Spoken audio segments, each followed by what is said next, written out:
Evolución, realidad o creencia.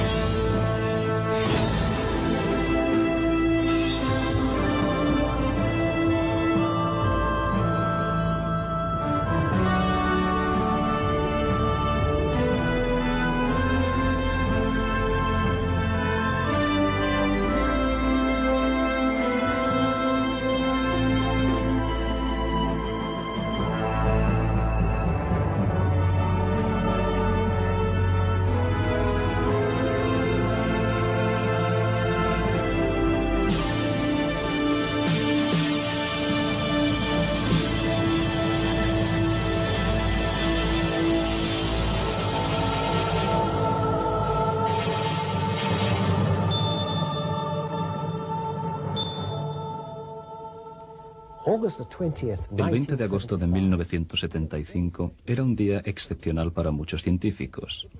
Era la fecha en que iba a realizarse el lanzamiento de la nave espacial Vikingo I hacia Marte. Mientras que los equipos de técnicos iban instalándose delante de sus ordenadores, aparatos y pantallas, se procedía a la última verificación de la nave. Todo estaba preparado. La cuenta atrás había empezado. Era el comienzo de una aventura espacial de gran envergadura y de suma importancia, con la que quería demostrarse definitivamente que la vida podía desarrollarse a partir de una materia inanimada si se daban las condiciones favorables necesarias. La ley fundamental de la biología afirma que la vida solamente puede provenir de la vida. Sin embargo, cada cierto tiempo, algunos científicos aseguran que la vida podría surgir tal vez de la materia inanimada. En la Edad Media, por ejemplo, el mundo de la ciencia estaba convencido de que las larvas y las moscas procedían directamente de la basura y de los detritus. Esta creencia estaba tan arraigada que el célebre investigador Francisco Redi tuvo que demostrar en 1668, por medio de un simple experimento, que era cierto que las larvas y las moscas se reproducían en los detritus, pero no procedían de ellos. Para lo cual metió 3 trozos de carne en 3 frascos distintos. Tapó el primero con un trapo delgado, el segundo con una hoja de papel y el tercero lo dejó abierto. Las moscas se metieron enseguida en el frasco abierto y se posaron sobre la carne en descomposición. Otras moscas, como no podían meterse en el frasco tapado con el trapo, pero en cambio sí podían oler la carne, se posaron sobre el trapo. El papel que cubría el tercer frasco no solo les impedía entrar, sino también oler la carne, de forma que las moscas no se aproximaron a él. Al cabo de cierto tiempo aparecieron gusanos en la carne del frasco abierto, e igualmente en el trapo que tapaba el segundo frasco. Pero la carne en descomposición del tercer frasco no tenía ningún gusano. Era evidente que las moscas habían puesto los huevos en la carne del frasco abierto, pues allí habían surgido los gusanos. Las moscas no pudieron llegar a la carne del segundo frasco, tapado con un trapo, pero la pudieron oler. Por esto pusieron los huevos en el trapo. Y como el frasco tapado con papel no desprendía ningún olor a carne, no atrajo a las moscas y por consiguiente no hubo gusanos. Sin embargo, 2 siglos más tarde, todavía había científicos que creían en la generación espontánea, pero esta vez se trataba del mundo microscópico de las bacterias y de las algas. Parecía que no provenían de ningún sitio, y mucha gente creía que eran generadas por la materia en la que se encontraban. Louis Pasteur, uno de los científicos más insignes de todos los tiempos, no participaba de esta teoría. Estaba convencido de que la ley fundamental de la biología, solamente la vida puede generar la vida, se aplicaba de la misma manera a las bacterias que a las larvas o a las moscas, y también a todo el conjunto del mundo viviente. Para probarlo hizo un experimento delante de un público completamente incrédulo. Tomó un primer frasco, introdujo en él una especie de caldo, lo esterilizó y lo selló todo. No apareció ninguna bacteria en este ambiente vital. Tomó un segundo frasco, provisto de un cuello en forma de S. El polvo y las partículas portadoras de bacterias quedaron bloqueadas en el cuello, pero ninguna bacteria llegó al caldo. El mundo científico tuvo que rendirse a la evidencia e inclinarse ante estos hechos. Un siglo más tarde, se creyó nuevamente que la vida podía nacer a partir de la materia inanimada. Esta vez se pensaba que hace muchísimo tiempo la primera forma de vida nació a partir del gas y de sustancias químicas. Este es el motivo por el que, ese 20 de agosto, todos los ojos estaban fijos en Marte, pues su atmósfera y su clima, aunque sean extremadamente fríos y secos, recuerdan más que ningún otro planeta la atmósfera y el clima de la Tierra. Se tenía el presentimiento de que Marte, una especie de laboratorio natural flotante en el espacio, podría proporcionarnos la respuesta a la cuestión de saber si la vida puede nacer de la materia inanimada. De forma que ya no se dudaría nunca más sobre esta cuestión si se descubrían vestigios de vida en otra parte. La nave espacial Vikingo transportaba a bordo uno de los milagros de la tecnología moderna. Un laboratorio científico en miniatura, en un cubo de 30 centímetros de lado, capaz de funcionar a la perfección en todos los experimentos espaciales, como si se tratase de experimentos llevados a cabo en la Tierra por cualquier universidad actual. Este aparato prodigioso se posó en la superficie de Marte y enseguida empezaron los experimentos.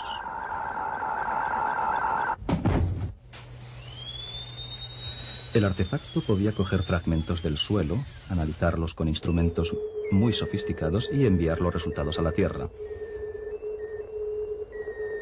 Los científicos estaban seguros de que, aunque la vida ya no existiera hoy en Marte, habría existido anteriormente.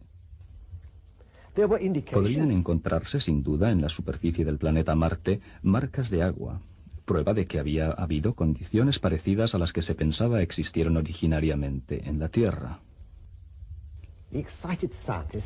Los científicos estaban impacientes por estudiar los resultados que llegaban en grandes cantidades a la sala de control. Fue entonces cuando se produjo el shock moral inesperado. Algo más amargo que una decepción. Un disgusto análogo quizás al que recibieron los antiguos investigadores con el experimento de Pasteur. Estaban tan convencidos de que la vida podía proceder de la materia no viviente que les pareció casi inconcebible que el suelo de Marte fuera estéril. No solamente no se descubrió ninguna huella de vida presente, sino ni tan siquiera la prueba de la existencia de una posible vida anterior. Se comprobaron los resultados numerosas veces, pero la respuesta fue siempre la misma. Para cerciorarse de que no se había olvidado nada, se organizó una segunda misión, y el lanzamiento al espacio del Vikingo II, el 9 de septiembre de 1975, dio nuevas esperanzas a ciertos científicos. Pero los resultados obtenidos tampoco se adecuaron esta vez a sus expectativas, pues ratificaron la afirmación de que no había podido existir en Marte ninguna forma de vida. Enseguida empezaron las preguntas insidiosas. Se habían gastado cantidades enormes de dinero y los defensores del evolucionismo eran cada vez más incapaces de proporcionar pruebas concretas de su teoría. La inversión no había producido ninguna ganancia. Parecía como si se hubiese utilizado el dinero del contribuyente para intentar justificar la creencia de ciertos investigadores en una teoría carente de verdadera base científica. Incluso se oyó decir que estos resultados favorecían el abandono total de la noción de generación espontánea y de evolución. El presente documental empieza en la situación en la que se paró el Vikingo I y el Vikingo II. Vamos a dirigir nuestras preguntas a científicos que han examinado concienzudamente algunos aspectos de la teoría de la evolución, para que nos ayuden a descubrir cuál es la situación actual.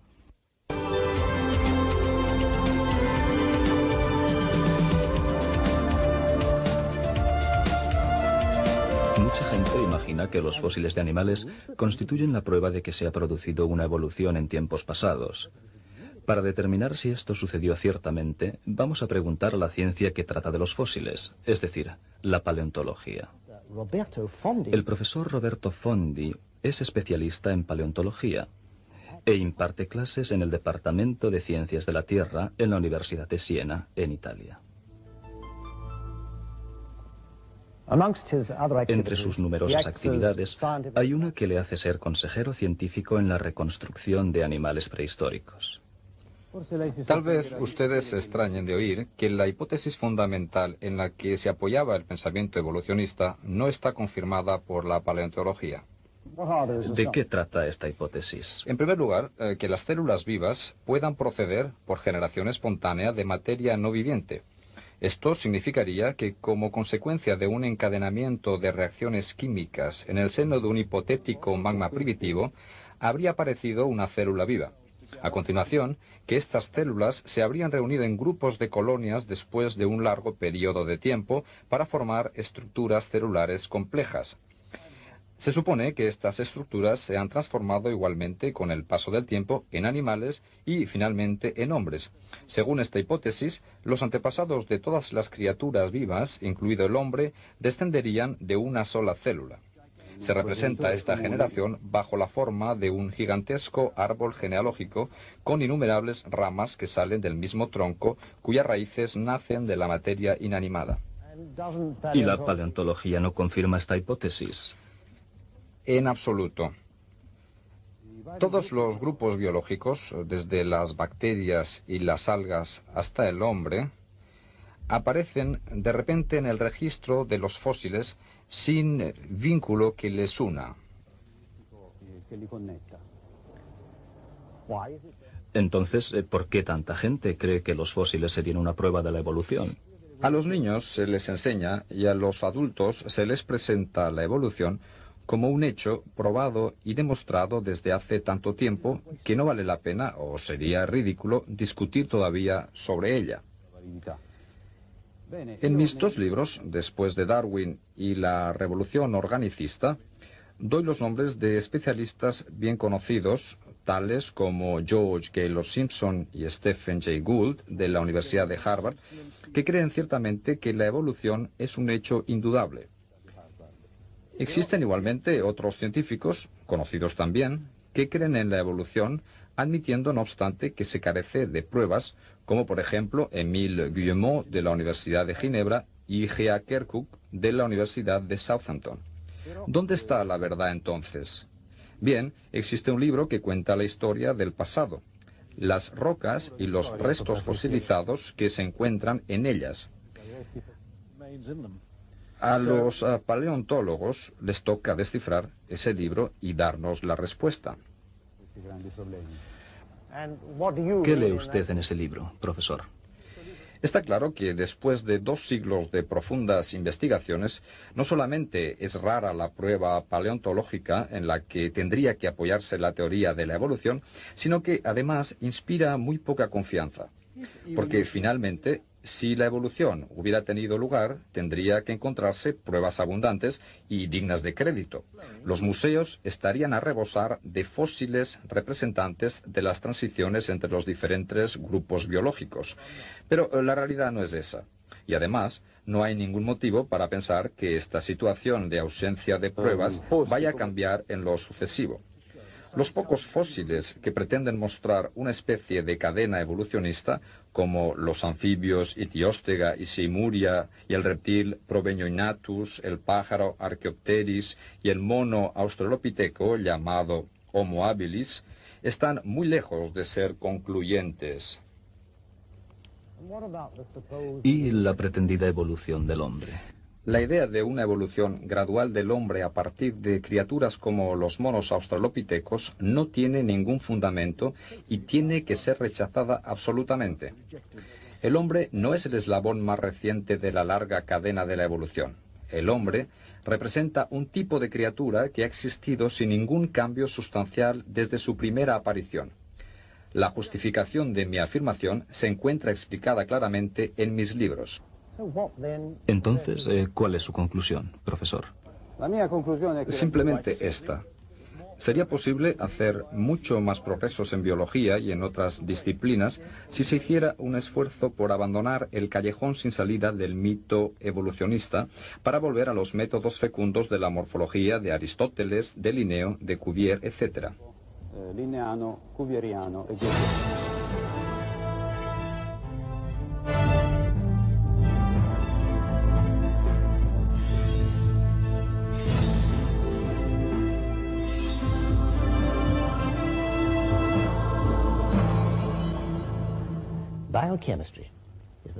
La bioquímica estudia la esencia misma de la vida y su estructura.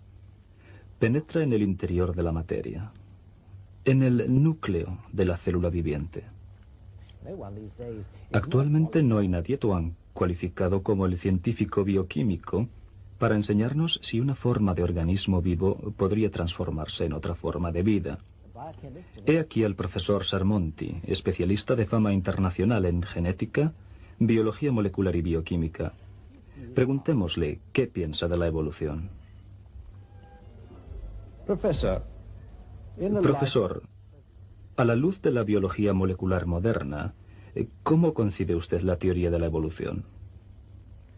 Los nuevos descubrimientos en biología molecular han modificado notablemente nuestras ideas referentes a varias cuestiones, principalmente a la teoría de la evolución.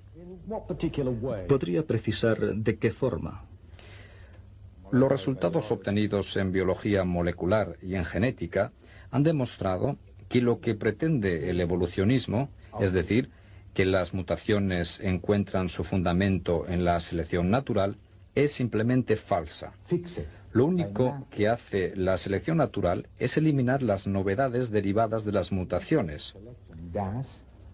La selección natural produce un efecto estabilizador en la vida. Natural selection has a stabilizing effect on life. No obstante, los fósiles muestran que los animales y las plantas eran diferentes en tiempos pasados, por lo tanto han tenido que cambiar. No es verdad. Es un error creer que si en otros tiempos los seres vivos eran diferentes a los de hoy, estos últimos serían una derivación de los que han desaparecido.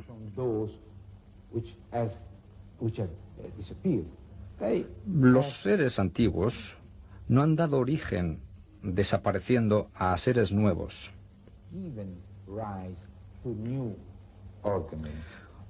Todos los especialistas en biología están de acuerdo en este punto. Nadie sostiene que los mamíferos se derivan de los dinosaurios. Además, esto es imposible. Es una concepción totalmente falsa. El hecho de observar la existencia en el pasado de seres vivos diferentes no significa de ninguna forma que nosotros descendamos de ellos. La teoría de la evolución pretende que ciertos organismos todavía más primitivos que las bacterias hayan evolucionado durante un lapso de tiempo considerable hasta llegar al hombre. ¿Qué piensa usted de esta teoría, profesor? Es una teoría ridícula e imposible. No hay nada que pueda permitir a un organismo transformarse en hombre. Pero más importante todavía es que lo que aparece como un organismo simple es, de hecho, una realidad biológica muy compleja. Incluso las bacterias poseen una estructura genética y bioquímica tan compleja que no pueden proceder de formas simples.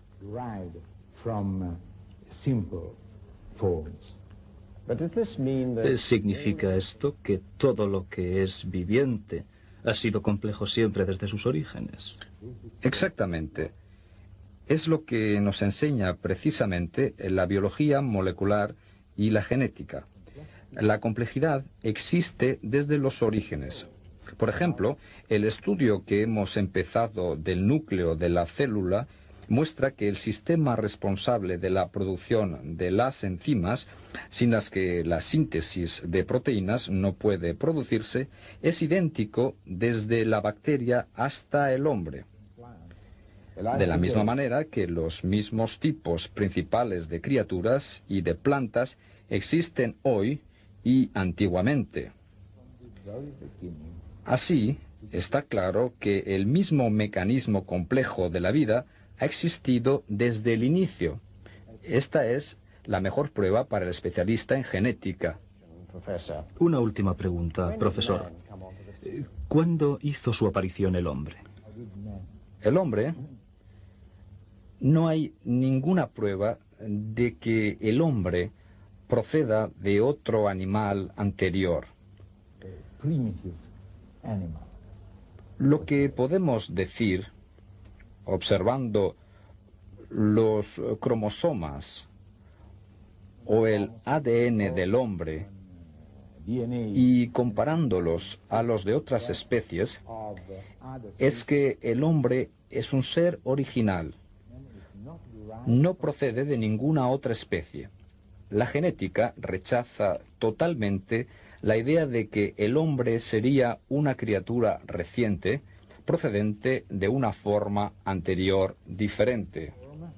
cannot be supported by genetic data at all.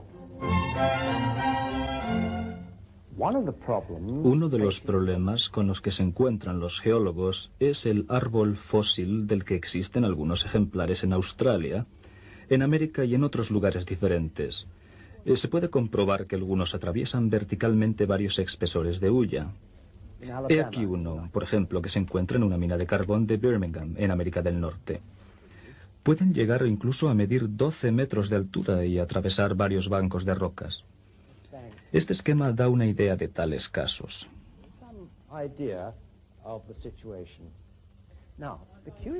Lo verdaderamente curioso es que dicen que uno solo de estos bancos habría podido tardar millones de años en formarse. Si fuera cierta esta afirmación, habrían pasado millones de años antes de que el árbol estuviera enterrado. Pero esto no es posible, ya que el árbol se habría podrido y se habría descompuesto mucho antes de estar enterrado completamente. ¿Cómo explicar estos fósiles? Un especialista se ha decidido a investigar todo lo referente a este caso, y el episodio que vamos a ver nos dará una idea de las implicaciones sorprendentes de sus conclusiones. Para poder seguir la explicación, hay que entender la diferencia entre una capa y un banco. Aquí estamos viendo bancos de color anaranjado, amarillo y azul. En cada banco se pueden ver varios estratos. No obstante, lo que no podemos ver son las capas de sedimentos. Y no pueden verse porque cuando llega cada capa de sedimentos, ésta se divide en bancos, como los que estamos viendo. Si pudiéramos ver las capas, se parecerían más o menos a esto. Al final del documental, llegaremos a entender por qué es esencial diferenciar los bancos de las capas. No solamente tendremos la solución al problema del árbol fósil, sino que esto nos explicará también por qué la teoría de la evolución carece de rigor científico.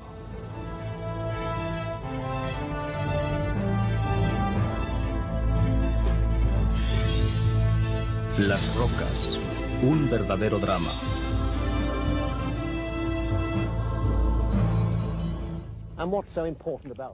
¿Cuál es la verdadera importancia de estas rocas? No es un tipo cualquiera de rocas. Están compuestas principalmente por pequeñas partículas de sedimentos. Por eso se les llama rocas sedimentarias. De hecho, estas rocas recubren las 3/4 partes de la superficie terrestre. Pero lo más curioso es que todas ellas se han formado bajo las aguas. Cuando bajó el nivel del agua, los sedimentos estuvieron expuestos al aire libre, se secaron y se convirtieron en rocas. Fijémonos en este acantilado. Está dividido en bancos. El banco de piedra arenosa está pintado de amarillo, el banco de arcilla es el azul y el banco calcáreo es el anaranjado. Cada banco se divide igualmente en estratos. Estas líneas horizontales son los estratos. Para poder entender la increíble historia que este documental va a presentarnos, tenemos que examinar minuciosamente estos estratos. Están dispuestos de modo riguroso. Las partículas más grandes se reúnen en la parte inferior del estrato, mientras que las más pequeñas van a parar a la parte superior. Esta misma disposición se repite en todos los niveles de los bancos. A veces se produce una ruptura o una juntura entre un estrato inferior de un banco y el estrato inmediatamente superior. A este fenómeno se le ha dado en llamar juntura de estratificación. Desde hace ya algún tiempo se sospechaba que estas rocas guardaban un secreto. Dilucidarlo comportaría un cambio importante en nuestras ideas sobre uno de los temas científicos más candentes, los orígenes de la humanidad. El alemán Johannes Walter fue uno de los primeros especialistas en el estudio de las rocas sedimentarias. Durante su estancia en Italia al final del siglo pasado, examinó los sedimentos de la bahía de Nápoles. Perforando verticalmente en los sedimentos de esta bahía, descubrió que los bancos que reposaban unos sobre otros seguían el mismo orden que los que se encontraban unos al lado de otros horizontalmente. El orden de los bancos que podían verse en horizontal unos al lado de otros yendo de la costa mar adentro era el mismo que el orden de los bancos verticales.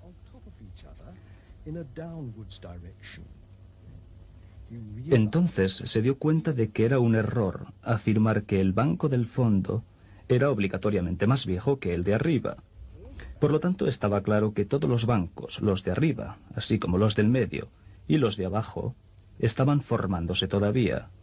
Se formaban lateralmente, de manera que una parte del banco superior tenía la misma edad que una parte del banco inferior. Walter no tardó mucho en comprender cuál era la causa de esta formación lateral de los bancos. Las partículas de sedimentos que se vierten en los mares, conducidas por las corrientes de agua, las inundaciones o el viento, se separan entre ellas según su forma. Las más grandes, las que están de amarillo, se quedan cerca de la costa. Las que pesan menos, las pintadas de azul, son arrastradas un poco más lejos. Y las partículas más ligeras, las anaranjadas, son transportadas todavía a más distancia de la costa por el efecto combinado de las olas y de las corrientes. Podemos ver que las capas de sedimentos se colocan unos al lado de otras. Las partículas de sedimentos en las capas se separan o se juntan, de acuerdo a su forma más o menos grande. En los bancos de tipos variados de sedimentos, este podría ser un banco de cantos rodados, este otro de piedra arenosa, este de arcilla. De este modo, los bancos se forman lateralmente. Esta franja de banco, el más cercano a la costa, es más antiguo que esta porción del mismo banco más alejada de la costa. Esta parte del banco del fondo es de la misma época que esta parte del banco superior.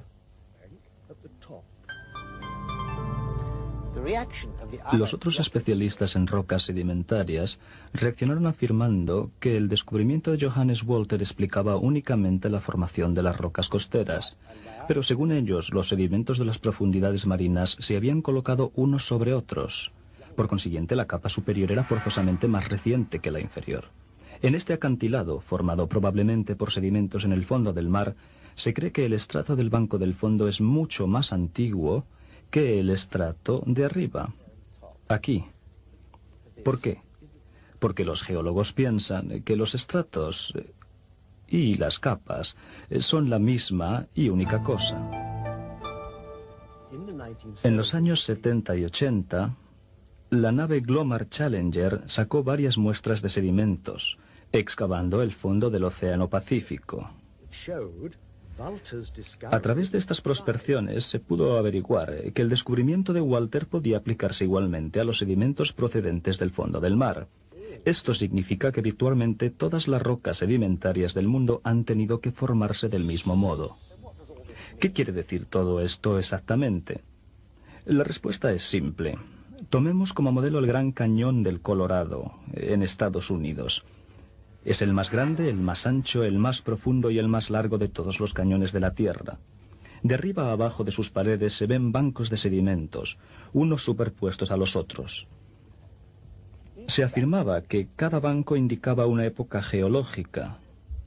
Pero hoy sabemos, gracias a Johannes Walter y a las prospecciones de la nave Glomar Challenger, que partes de cada banco pueden tener edades bien diferentes.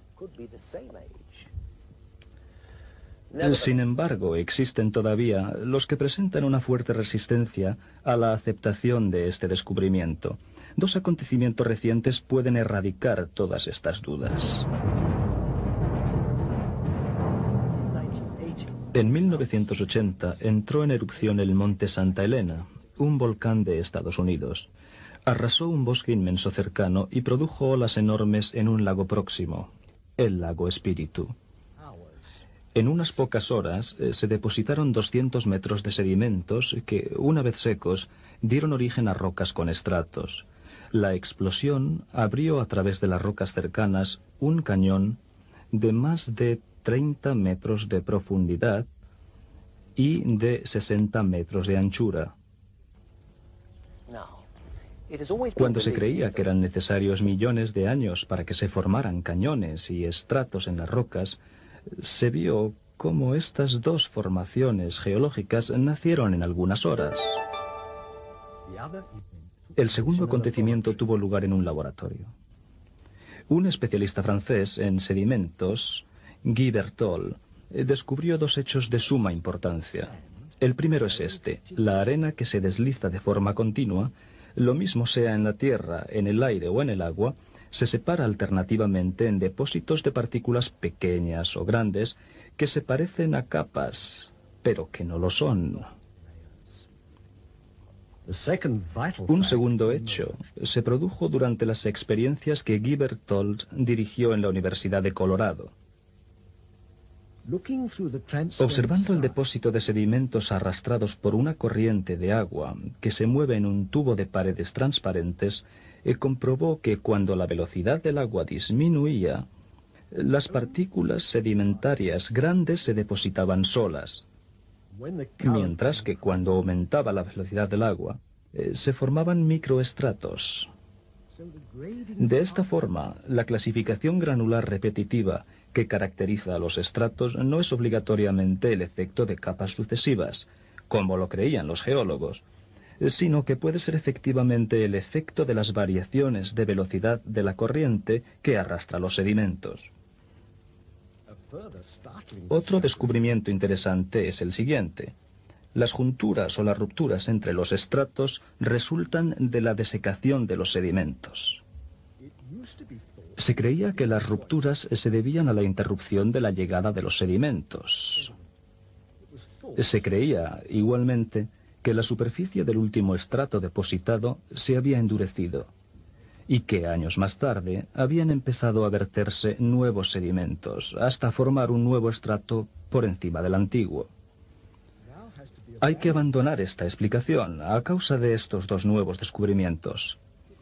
En primer lugar, como lo han mostrado las prospecciones de la nave Glomar Challenger, los sedimentos del fondo del mar no se endurecen nunca, excepto a partir de los 300 metros de espesor de los depósitos. Hay que hacer excepción de los cherts, que pueden empezar a endurecerse a partir de los 100 metros. El otro descubrimiento hecho en el laboratorio muestra que cuando baja el nivel del mar y los sedimentos húmedos se exponen al aire, sobrevienen rupturas entre ciertos estratos, según el mecanismo de desecación. De forma que estas junturas o estas rupturas no dependen del tiempo. Estos experimentos han sido controlados en laboratorio por un equipo de especialistas durante muchos meses y en condiciones rigurosas. Todo ha sido filmado y visto libremente. Estos experimentos confirman un hecho de vital importancia para la historia de la sedimentología. Los estratos no dan ninguna indicación de antigüedad. Guy Berthold ha mostrado que los estratos que podemos ver en estos bancos dependen de la velocidad de la corriente. No se superponen unos sobre otros con el discurrir del tiempo. Se forman lateralmente de la misma manera que los bancos. ¿Por qué todo esto es tan importante? Simplemente porque desde hace un siglo se han utilizado los estratos para adjudicar una edad a las rocas sedimentarias y a los fósiles que se encuentran en ellas. Ahora bien, por primera vez se ha explicado el mecanismo de la formación de los estratos. Es evidente que ya no podemos utilizar los estratos para calcular la antigüedad de los fósiles o de las rocas. Ciertos fósiles de los estratos inferiores podrían ser perfectamente más recientes que los de los estratos superiores. Aquí tenemos algunos seres marinos que viven a niveles ecológicos diferentes. Una gran cantidad de sedimentos se vierten en el agua y todos se cubren. Con ausencia de aire pueden convertirse finalmente en fósiles. Naturalmente, los animales enterrados en el estrato superior y los del estrato inferior tienen la misma antigüedad, y ya que se encuentran en la misma capa de sedimentos. A continuación llega otra capa espesa de sedimentos, y otros seres marinos quedan atrapados. Pero lo más importante es comprender que los de arriba de la capa precedente han sido enterrados antes que los de abajo de la última capa. De forma que este fósil de arriba es más antiguo que el de abajo. He aquí el director del programa de investigación. Él mismo va a explicarnos esta cuestión. La teoría de la evolución se funda en la creencia de que una sucesión de especies fósiles, con el discurrir de largos períodos geológicos, prueba que ha habido un proceso evolutivo entre las especies. Como acabamos de verlo en los experimentos hechos en laboratorio, las capas formadas por la llegada de sedimentos han sido asimiladas erróneamente a estratos. La escala de los tiempos geológicos y la sucesión cronológica de los fósiles han sido calculadas basándose en esta interpretación errónea, la que asimila los estratos a las capas sucesivas de sedimentos.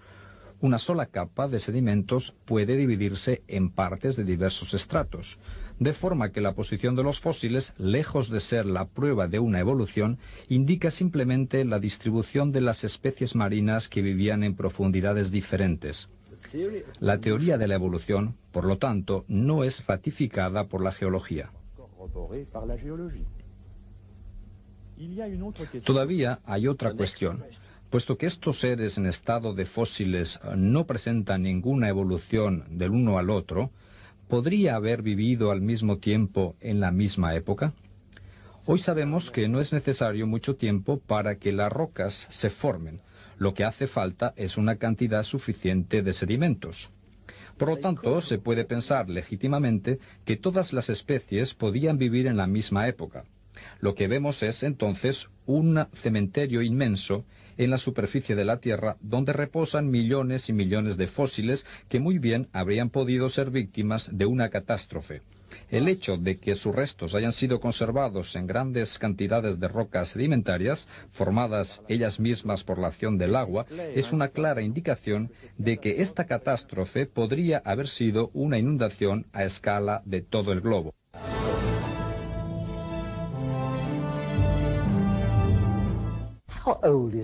¿Cuál es la edad de la Tierra? ¿Millones de años o solamente algunos miles de años? ¿Y qué nos dice la cronología radiométrica sobre la edad de las rocas? La ciencia de la química física puede aclararnos estas preguntas. El profesor Boudreau, profesor de química inorgánica y de física en la Universidad de Nueva Orleans, en Luisiana, ha profundizado este tema y puede resolver algunas dudas.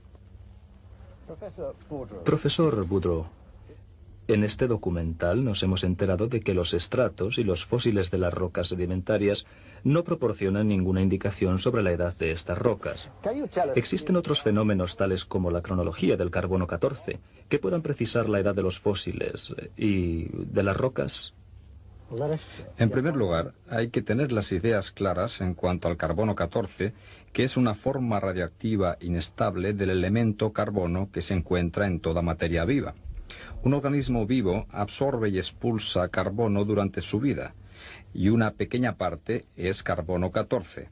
Cuando este organismo muere, el carbono 14 presente permanece tal y como es en el momento de la muerte.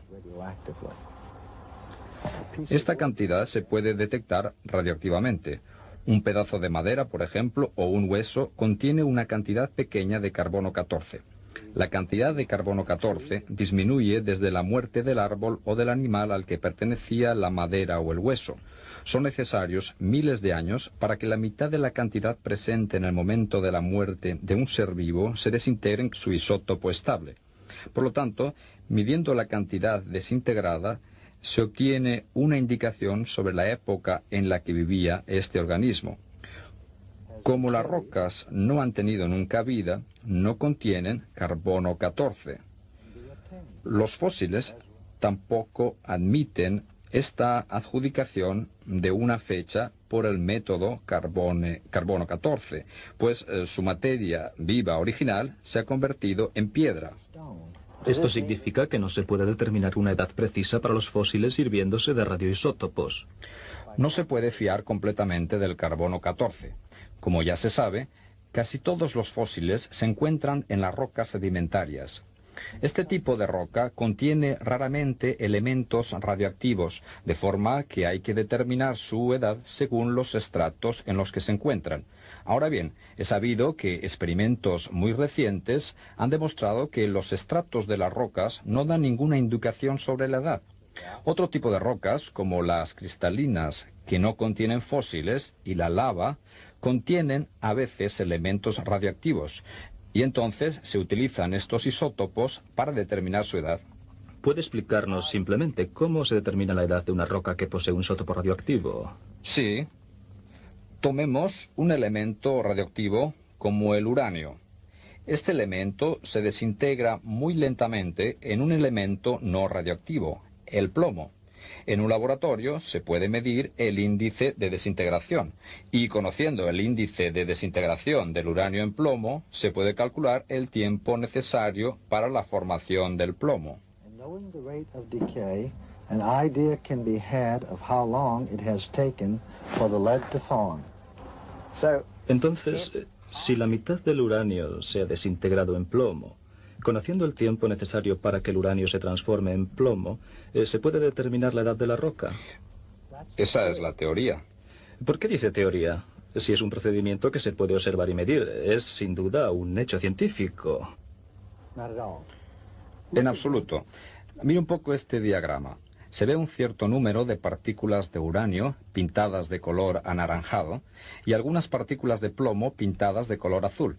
Aquí tenemos que jugar con tres hipótesis principales. La primera, que todas las partículas de plomo eran en su origen partículas de uranio, pero no hay ningún motivo para creer que no había algunas partículas de plomo en la roca en su formación, ya que en las rocas existe mucho plomo natural que no procede del uranio. Sí.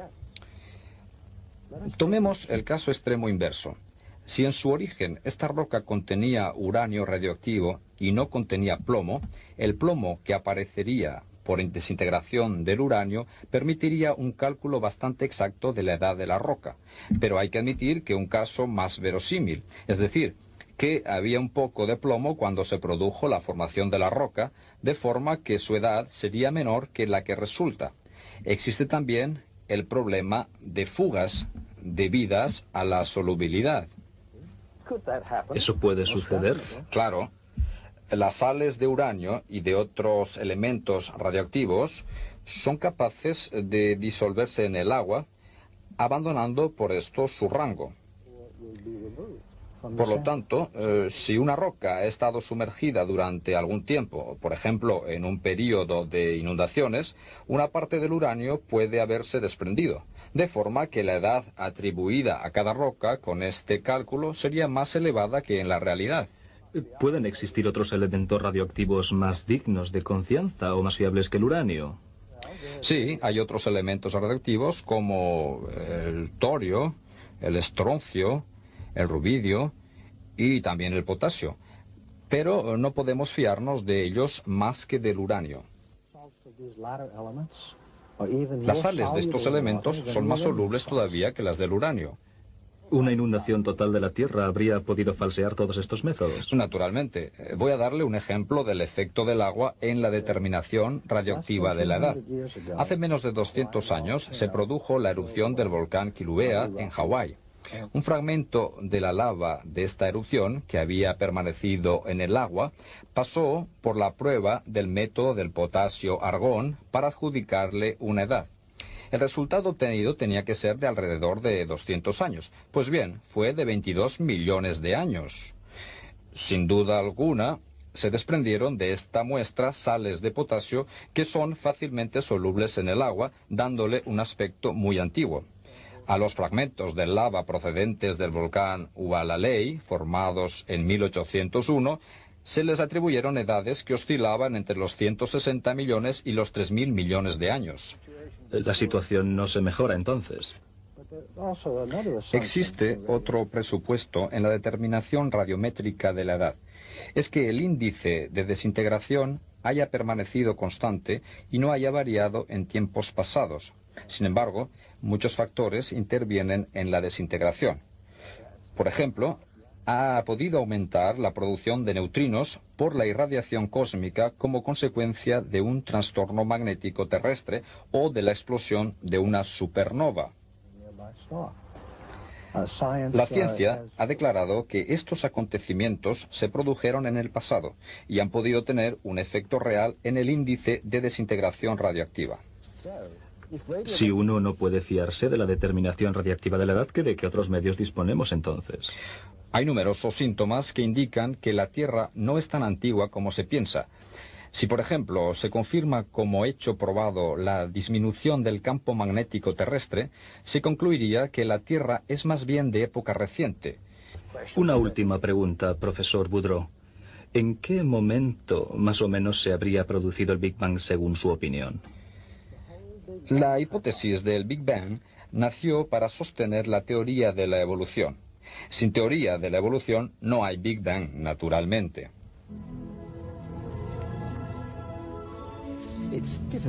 No obstante, es difícil creer que todos los biólogos, sociólogos y tantos hombres de ciencia puedan sostener una teoría errónea, sobre todo imaginando que se han formado en las mejores universidades. Tal vez pueda ayudarnos en nuestra investigación el profesor Maciej Gierig de la Academia de Ciencias de Polonia, perteneciente al Instituto de Dendrología y profesor de Genética de las Poblaciones en la Universidad de Torun. El verdadero científico saca sus conclusiones de la observación y de los datos empíricos. Los eruditos, al estudiar la genética, la citología, la anatomía y otras ramas de las ciencias experimentales, son dignos de confianza, piensen lo que piensen de la evolución. Es el modo de trabajar de la ciencia. Pero tenemos que mostrarnos desconfiados cuando alguien se proclama especialista en evolución. ¿Por qué dice usted eso? Porque la evolución no es una ciencia, sino una filosofía. Los científicos normalmente confían unos en otros. De esta forma aceptan frecuentemente lo que declaran los evolucionistas, es decir, que la evolución es una ciencia, pero no es cierto. Afirmar que la teoría de la evolución sea una ciencia es solamente una opinión de ciertos teóricos de la biología o de filósofos. ¿Existe alguna prueba científica que corrobore la teoría de la evolución? Lo que pretende ser una prueba de la evolución es el hecho indudable de que todo organismo tiene antepasados, por lo menos un antepasado. Cuando se aplica esta verdad a la época en la que no existían ni hormigas, ni ranas, ni hombres, se llega al postulado no científico de que la primera hormiga procedería de una no hormiga, la primera rana de una no rana, y el primer hombre de un no hombre, y así sucesivamente. ¿Por qué dice usted que esto no es científico? Porque los datos que poseemos no lo aprueban. La ciencia genética establece claramente que este tipo de cambio no es posible. Los evolucionistas son todavía más tajantes. Afirman que hay seres vivos que proceden de materia no viviente. Pero aunque no existe ninguna observación donde apoyarse lo que declaran los evolucionistas, ¿cómo pueden estos convencer a tantos científicos de que la evolución sería un hecho científico? Su argumento principal es que en las células de la reproducción pueden producirse mutaciones positivas o benéficas que se conservan a continuación por selección natural. Los evolucionistas sostienen que estas mutaciones se reagrupan y llevan a una especie a transformarse gradualmente en otra especie.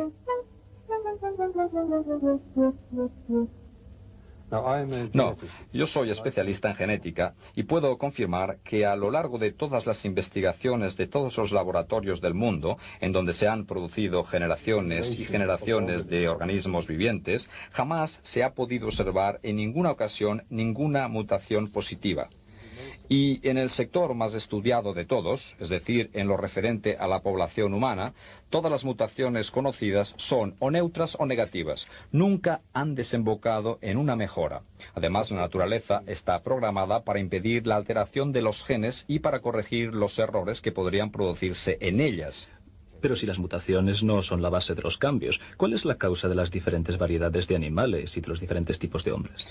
Las variedades se derivan de las combinaciones, de la mezcla de los genes durante la reproducción sexual.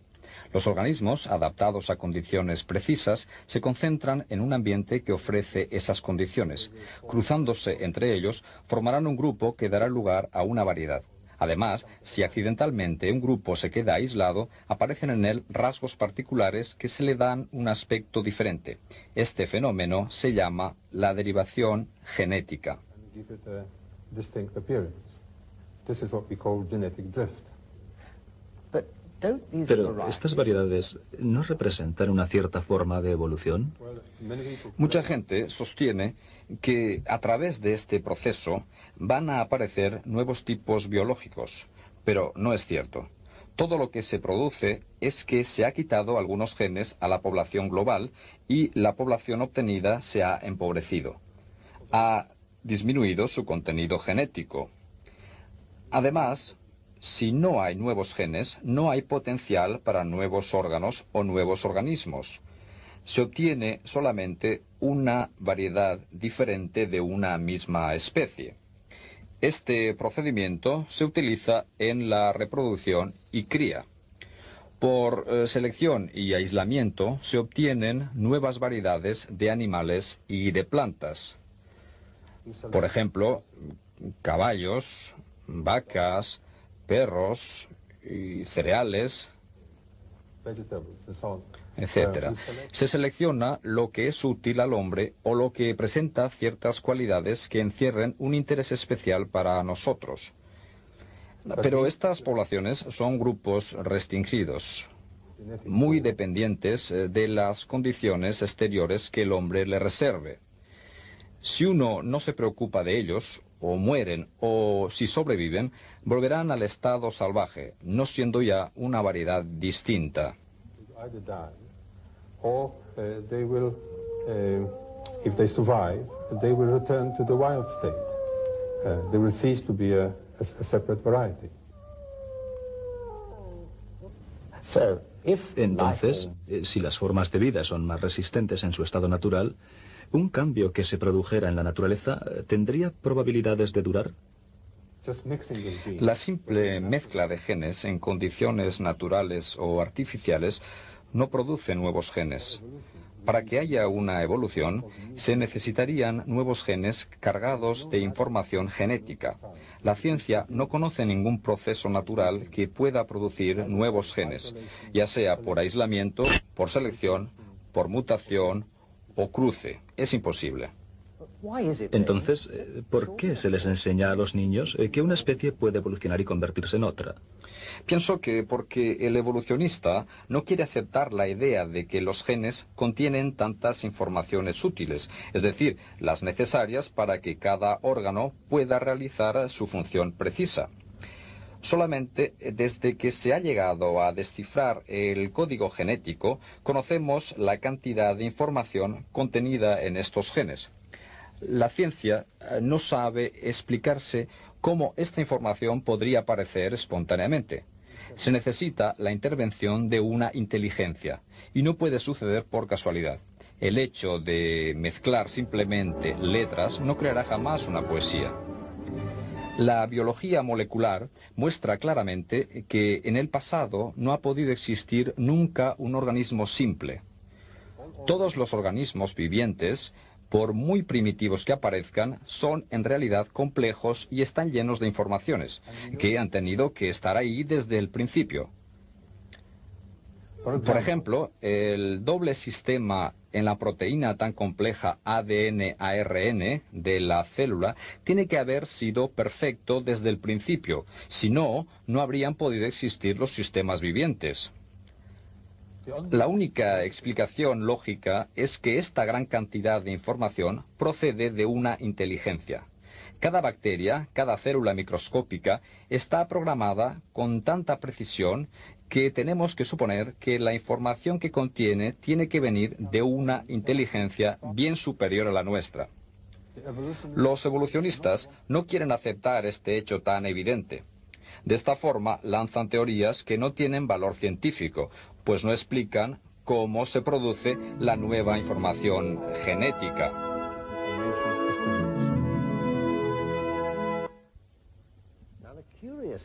Es interesante comprobar que los libros de texto y los de historia natural en particular siguen afirmando que los científicos aceptan la evolución como un hecho establecido.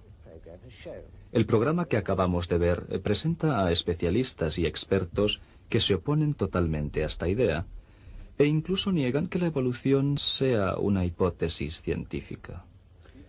La idea de una evolución gradual de los hombres a partir de criaturas tales como los monos australopitecos no tiene ningún fundamento y tiene que ser rechazada. La dificultad se encuentra al principio. Para el genético es una prueba innegable que la evolución bioquímica no ha tenido lugar nunca. Por lo tanto, la teoría de la evolución no tiene ningún fundamento en la geología. Numerosas investigaciones muestran que la Tierra es de creación relativamente reciente. La evolución no es una ciencia, sino una filosofía. Un buen número de científicos llega a la misma conclusión. Declaran que si se sigue creyendo en la teoría de la evolución, a pesar de todas las evidencias contrarias, se debe a una razón filosófica y no científica. El nuevo descubrimiento que muestra que los estratos en las rocas se forman lateralmente es de una importancia capital. Ya no se pueden ordenar las especies fósiles en grados evolutivos. Esto explica el hecho de que nunca se hayan descubierto los lazos de unión entre los diferentes tipos de animales o de plantas.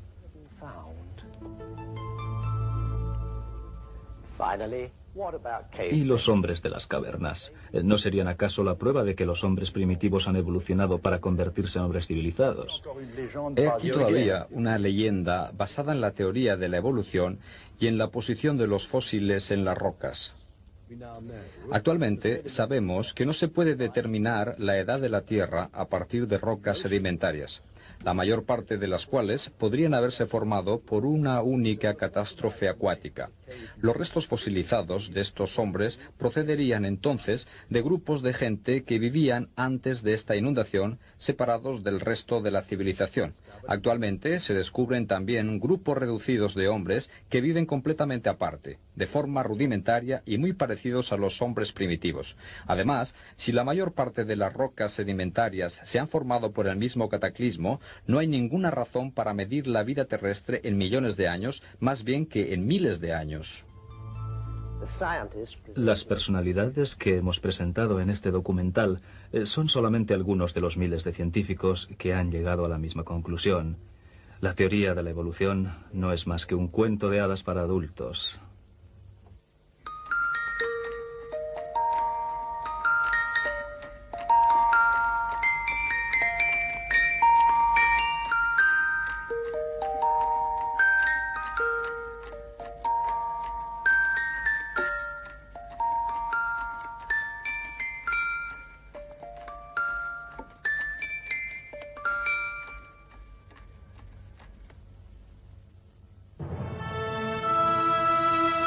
Este programa ha sido producido en colaboración con el CESCE, Círculo Histórico y Científico, organismo sin finalidad lucrativa para determinar si la teoría de la evolución es una teoría científica válida.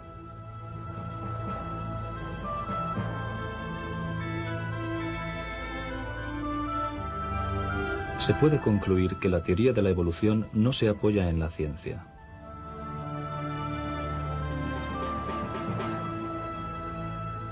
Muchos científicos y profesores han aceptado esta teoría porque creían que era un hecho científicamente probado.